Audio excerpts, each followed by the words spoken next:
Nous lisons dans l'évangile de Matthieu 27, 34 que lorsque le Seigneur fut arrivé au lieu dit Golgotha, où il fut crucifié, ils lui donnèrent à boire du vin mêlé de fiel. Mais quand il l'eut goûté, il ne voulut pas boire. Le châtiment de la croix consistait à faire agoniser un homme jusqu'à la mort, mais il était d'usage d'atténuer les souffrances du crucifié, en lui faisant boire du fiel mêlé de vin ou de vinaigre. Le condamné acceptait donc tout ce qui pouvait un tant soit peu soulager ses souffrances. Cependant, notre Seigneur fut une exception à cette coutume.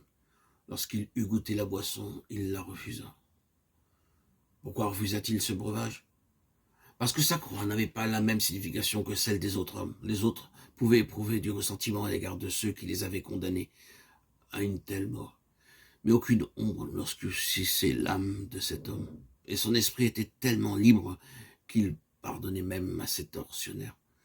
Dans une telle situation, il a pu prier ainsi: Père, pardonne-leur, car ils ne savent pas ce qu'ils font. Cet homme avait été faussement accusé, flagellé, insulté. Il avait été rejeté par les pécheurs, même par un pécheur cloué sur une croix.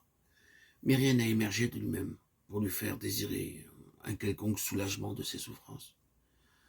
Nous déclarons porter la croix, mais nous nous empressons de boire le vin et le fiel. Soyons bien conscients de cette vérité. Si nous avons besoin d'un quelconque antalgique, la croix que nous portons n'est pas celle de Christ. Il était tout aussi sensible que nous-mêmes à la souffrance, mais il ne s'est pas irrité à cause de ses souffrances. Il les a volontairement acceptées.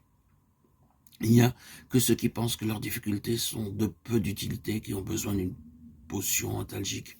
Hélas, beaucoup d'enfants de Dieu croient porter la croix, mais nombreux sont ceux qui, les voyant, savent comment ils portent cette croix. Leur air est abattu et leurs propos pathétiques, qui sont des appels, manifestent au soulagement de leur peine. Et ceci, même s'ils déclarent ouvertement vouloir porter la croix, refuser de boire le vin et le fiel. Un quelconque appel de notre part, pour de la sympathie, qu'il soit exprimé ou non, trahit le fait que la croix que nous portons est différente de la croix de Jésus-Christ. Oh, combien nous nous trahissons souvent nous-mêmes. Combien nous aspirons au soulagement de nos peines.